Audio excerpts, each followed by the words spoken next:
Your close loss process is going to be done by the entire sales team. So the sales rep individually, when they lose a deal, they'll fulfill all the things like the loss notes, if it was to a competitor, why they didn't want to buy from you guys, when we should re-engage.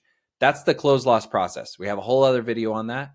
This one is specifically for the management team. We also want to kick off a process for them when something goes into close loss so they can keep tabs on who is performing well on the team, as well as tabs for the business too.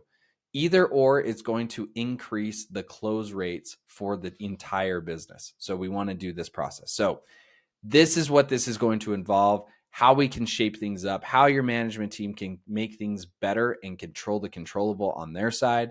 And this puts things into just, again, a system to where we are always reviewing. It's not a gut feeling. You're not picking on certain people on the team. This is all fair and just, and just every month, this is what's going to happen. Every single time when something isn't close one, this happens, and the manager gets to keep those tabs. So here's what we would do. The very first thing up here, right, is something gets close loss. So we lose a deal, the close loss happens, an opportunity or a deal in Salesforce is marked as close loss. At that point, we want to then typically look at the deal size. Is this a small deal or a big deal? There's two different things that we probably want to do depending on the size of that deal. If it's small, what I would suggest doing first is then just emailing the details to the manager. You could also do a Slack message.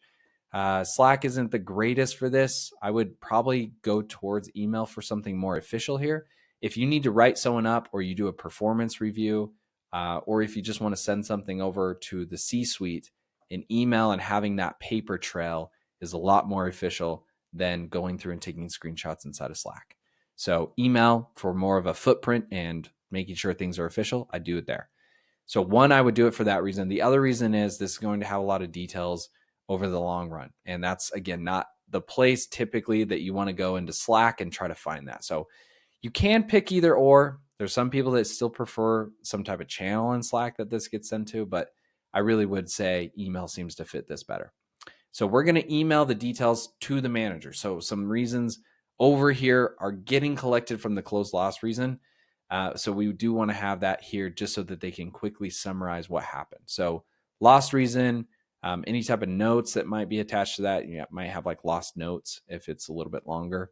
The deal size, obviously, that's what we're checking here. What was the deal size? A salesperson who was on top of this, and then the next touch date. So when are we supposed to re-engage, or can we? Are they a do not contact, or do we re-engage with them at some point? Those are the kind of details that they want to see at a high level, so they can quickly skim it and see how big of a deal it was. If it's bigger, this is where I would differentiate these two things to your firm. Everybody has a small and big difference. Whatever those numbers are, separate those two out. A big deal is going to have a little bit of a different process because we might want to review this right away. If we just lost a deal that was, game changing for us, I think about my own business when I've lost some deals there. That's something I usually want to do fresh. Like as soon as that happens, why did this happen? Because that was, a huge deal, a dagger that I wanted to have. We wanted to work with them. We were a good fit and it just didn't work out. So what happened?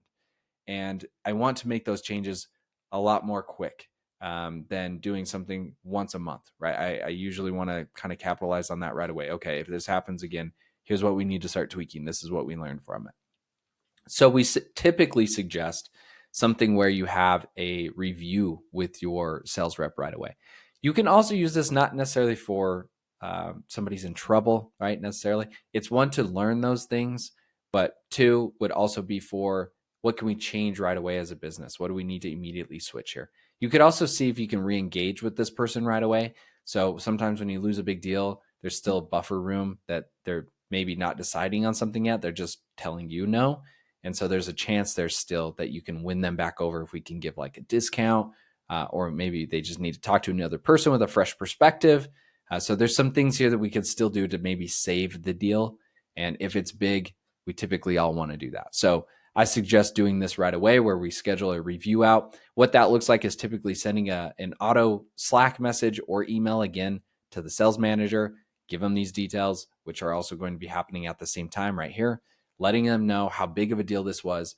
And then they can determine when they see that, okay, cool, this was a big thing that we lost. Here's this auto email that's going out with my Calendly link. for this person to either schedule a call if we want to do that as the sales rep, or vice versa. The sales manager can also see it, and he can take manual action if you would like him to or her to reach out to that sales rep immediately and get something on the books. Either or, there's a few options here how you do this, but the point being is we should probably talk about this right away so we can capitalize on either changing stuff or re-engaging to try to still win it over. After we do that, small or big, we do want to collect these places or these items into a place where we can then have a monthly review before this ends. So again, once a month, or probably even sooner than that, you are going to be speaking with these people, typically a daily basis on short talk. Maybe you have a weekly one-on-one with these people as a sales manager. But I always like to have some type of review cycle as well. Maybe you like to do that every week. Maybe it's a little more spread out and you do it monthly. Again, this can change how you would like to run your business, but monthly seems to be pretty typical, where this is a little more than checking in and making sure you know how deals are going. This is literally pulling everything that has been pushed to you over the last month, saying, hey, okay, Jordan, here are the, whatever it is, 20 deals that we did not win last month. Here's the average reasons why. Here's, what I'm seeing in your notes as to what you said that they said to you. Here's what we can review. Why is this happening? How can we correct this? Do we need to, perfect your pitch? Do we need to work with management to change up our features? What is it that we need to do to be able to fix this? You can have that type of conversation by having this scheduled out as well. And that's what I would suggest here. We can always add to this, bigger or smaller the company, but this is kind of a quick one that we just want to kick off right after a close loss, just to get some people in the know so we can make some immediate changes for the business.